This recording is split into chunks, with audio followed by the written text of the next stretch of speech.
जे ज़रिए माल के कमायो वेंदो।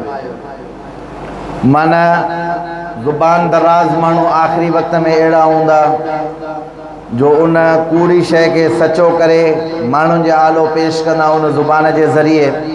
पाण करीम सल्लल्लाहु अलैहि वसल्लम एतरे क़दर फरमायो, पाण फरमायो तो जियां माल पंहिंजी बुख ज़ुबान के ज़रिए मारींदो आहे, ता उन जे सामूं उन कूनर के अंदर जेकॾहिं को गाह वग़ैरह विझंदो, खुश्क हूंदो या आलो हूंदो, बुख जे करे ज़ुबान सां पयो उन गाह के खाईंदो आहे। या आखिरी वक्त के अंदर मानू इन ज़ुबान के ज़रिए माल कमाईंदा। ॾिसो, फ़ी नफ़्सिही माल कमाइण शरीयत उन जी मना न फरमाई आहे। ज़ाहिर आहे हर इंसान के इन शय जी ज़रूरत भी आहे। शरीयत फरमाए थी ज़रूरत जे मातहल माल कमायो, पर जायज़ तरीक़े से कमायो, हलाल तरीक़े से कमायो। इंसान जी जेका ये ज़ुबान आहे इन के कूड़ी जाए ते इस्तेमाल करे, कंहिं मुसलमान के ठगी ऐं फिरेब फ्राड से इस्तेमाल करे वो माल जेकॾहिं को मुसलमान कमाए तो शरीयत उन माल जी नफ़ी कई आहे। शरीयत उन ज़ुबान के उन जगह ते गलत इस्तेमाल करण जी नफ़ी कई आहे, तो उन जगह ते या गलत ज़ुबान इस्तेमाल करण गलत तरीक़ो आहे।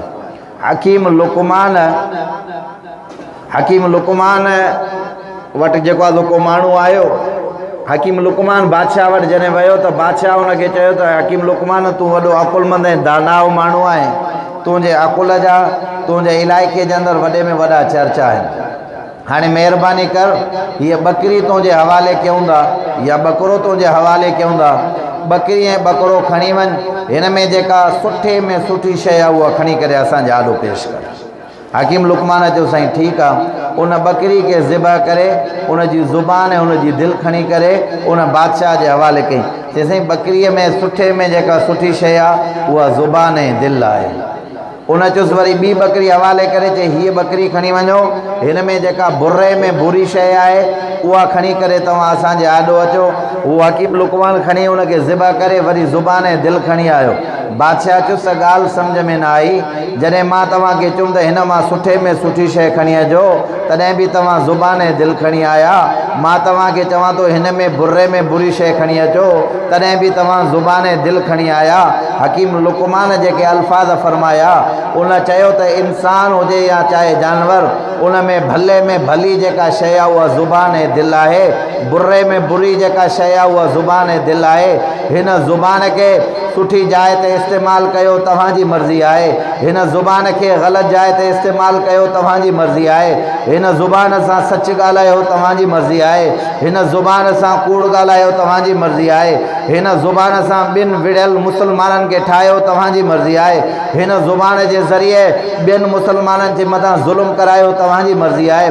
हिन ज़ुबान जे ज़रिए अवां माण्हुनि खां दुआऊं वसूल करे सघो था, वसूल कयो तव्हांजी मर्ज़ी आहे। हिन ज़ुबान जे ज़रिए ॿियनि माण्हुनि मां बददुआ वसूल कयो, इहा तव्हांजी मर्ज़ी आहे। अल्लाह इंसान जे अंदर जेका हीअ ज़ुबान ॾिनी आहे, तॾहिं त रसूलुल्लाह सल्लल्लाहु अलैहि वसल्लम फरमायो अल मुस्लिमु मन सलिमल मुस्लिमून मिन लिसानिही व यदिही।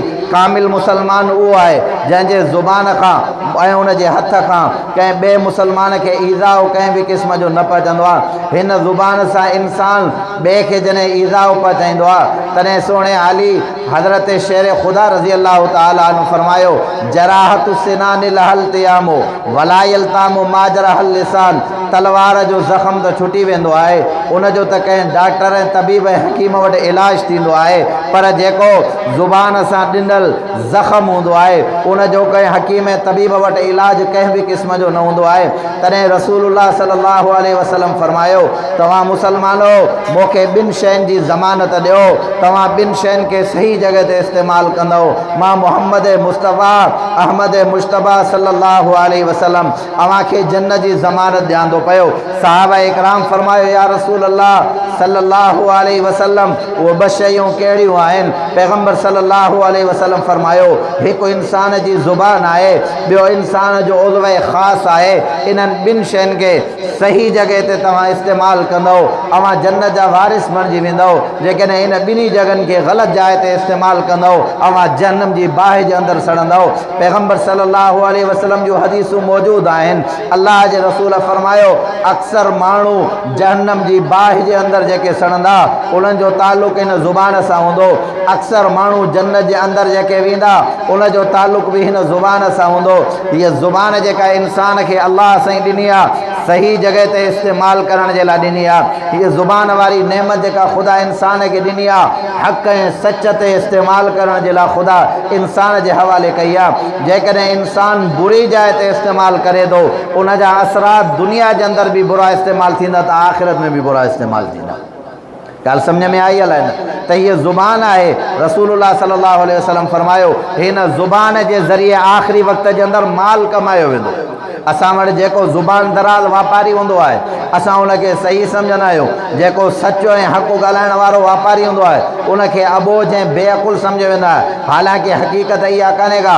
तंहिंजे करे रसूलुल्लाह सल्लल्लाहु अलैहि वसल्लम फरमायो हिन ज़ुबान खां अल्फाज़ अदा करण खां अॻु में तव्हां सोचींदा कयो हीअ उहा ज़ुबान आहे यहूदी ऐं नसारो हुजे, सॼी ज़िंदगी यहूदा पे नसारा जे अंदरि गुज़ारे, मरण खां 5 सेकंड पहिरीं, मरण खां 5 मिंट पहिरीं जेकॾहिं चवे थो हिन ज़ुबान सां ला इलाहा इल्लल्लाह मुहम्मदुर रसूलुल्लाह सल्लल्लाहु अलैहि वसल्लम, सरकार दो जहां सल्लल्लाहु अलैहि वसल्लम फरमायो अल इस्लामु यहदिमु मन कान क़ब्लहु, हिन जी ज़िंदगी जा जेके अॻियां गुनाह हुया इन सिर्फ़ ला इलाहा इल्लल्लाह मुहम्मदुर रसूलुल्लाह जे चवण सां अल्लाह हड़ई उन जा गुनाह माफ़ कया। हाणे इहो माण्हू ईअं आहे ॼणो पंहिंजे माउ जे पेट मां नओं ताज़ो ॼाए वाला अॻे वारा हड़ई गुनाह ख़ुदा उन जा माफ़ करे छॾिया। उहो बि इन ज़ुबान जे ज़रिए थिए थो। इन जे करे ख़ासि मजालिस ऐं महाफ़िल जे अंदरि अॼु असां सभ खां वधीक तकलीफ़ जेका खाधी आहे उहा इन ज़ुबान जे ज़रिए खाधी आहे। सभ खां वधीक धोखो जेको खाधो आहे उहो इन ज़ुबान जे करे खाधो आहे। तव्हां ॾिसो नफ़रतुनि जो ॿिज जेको तव्हां असां मुस्लमाननि जे अंदरि आहे उहो फ़क़ति इन ज़ुबान जे ज़रिए आहे। असां गंदी ज़ुबान इस्तेमालु करे हलिया था अचूं पोइ उन जा असरात असां ऐं तव्हां नथा ॾिसूं त हिन जा असरात मुस्बत आहिनि या मनफ़ी आहिनि, हिन जा असरात भला आहिनि या ख़राबु आहिनि, हिन जा असरात नेक आहिनि या बद आहिनि। उन जी तरफ़ तव्हां असां मुस्लमाननि जो तवजो न आहे त मुंहिंजा भाउ रसूलुल्लाह सल्लल्लाहु अलैहि वसल्लम फरमायो क़यामत खां अॻु में माण्हू इन ज़ुबान जे ज़रिए माल कमाईंदा।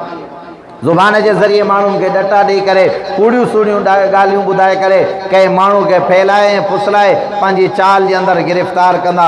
अॼु वापार जी तरफ़ तवजो कयूं था, इहा ई शइ नज़र अचे थी पई। दुकानदारनि ऐं ताजिरनि जी तरफ़ नज़र कयूं था, इहा ज़ुबान जी ग़लति बयानी इस्तेमालु थिए थी पई। ज़ाहिर आहे मुस्लमान त मुस्लमान जे मथां एतमाद ऐं एतबार कंदो आहे। मुस्लमान त इहो ई सम्झंदो जेका हिन ॻाल्हि कई आहे उहा सही आहे, पर हक़ीक़त ॻाल्हि इहा न हूंदी आहे त पैगम्बर दो जहां सल्लल्लाहु अलैहि वसल्लम चोटी निशानी जेका ॿुधाई अल्लाह जे रसूल फरमायो इन ज़ुबान जे ज़रिए माल कमायो वेंदो। माल कमाइण को बुरो न आहे जेतिरी उन जी ज़रूरत हुजे। कसीर माल खां रसूलुल्लाह सल्लल्लाहु अलैहि वसल्लम मना फरमाई आहे। कसीर माल मां मुराद इहा शइ न आहे त तव्हां घणो माल आहे। जेकॾहिं घणो माल आहे तव्हां अल्लाह जी रज़ा आहे अल्लाह जे रस्ते में ख़र्च कयो था उनजी बि का मनो न आहे। उनजो मिसाल मुस्लमान उलमाए कराम फ़क़ीह हज़रात ईअं बयानु फरमायो आहे जीअं हिकिड़ो माण्हू ॿेड़ी जे मथां चढ़ी वञे थो पियो, सफ़र करे थो पियो। हाणे इहो तख़्तो जेको ॿेड़ी वारो पाणी जे मथां हले थो पियो इहो हलणु त बिल्कुलु सही आहे, पर जेकॾहिं इन ॿेड़ी जे अंदरि टुक निकिरी वञे त जेके ॿेड़ी जे मथां वेठल माण्हू आहिनि उहे बचंदा या ॿुॾंदा? बाबा ॿेड़ी आहे हिकिड़ी पाणी जे मथां हले थी न, उन ॿेड़ी जे अंदरि जेकॾहिं सुराख़ निकिरी वञे, सुराख़ निकिरण सां इहा जेका ॿेड़ी आहे उहा ॿुॾंदी या बचंदी? सही सिधी ॻाल्हि आहे। सुराख़ निकितो पाणी अंदरि दाख़िल थींदो त इहा ॿेड़ी ॿुॾी पवंदी। ईअं ई अल्लाह जे रसूल फरमायो अव्हां जे दिलि जे ॿाहिरियां माल हुजे, दिलि जे अंदरि सुराख़ करे माल जी मोहबत जेकॾहिं अची वई त अव्हां जे ज़वाल जो सबबु बि इहो माल बणिजंदो। ॻाल्हि सम्झ में आई आहे न? साहबा इकराम हुया अल्लाह उन्हनि खे गंज माल ॾिनो पर उहा हर हमेशह अल्लाह जे रस्ते जे अंदरि ख़र्च कंदा। त बहरहाल रसूल दो जहां सल्लल्लाहु अलैहि वसल्लम फरमायो क़यामत खां अॻु में माण्हू इन ज़ुबान जे ज़रिए माल कमाईंदा।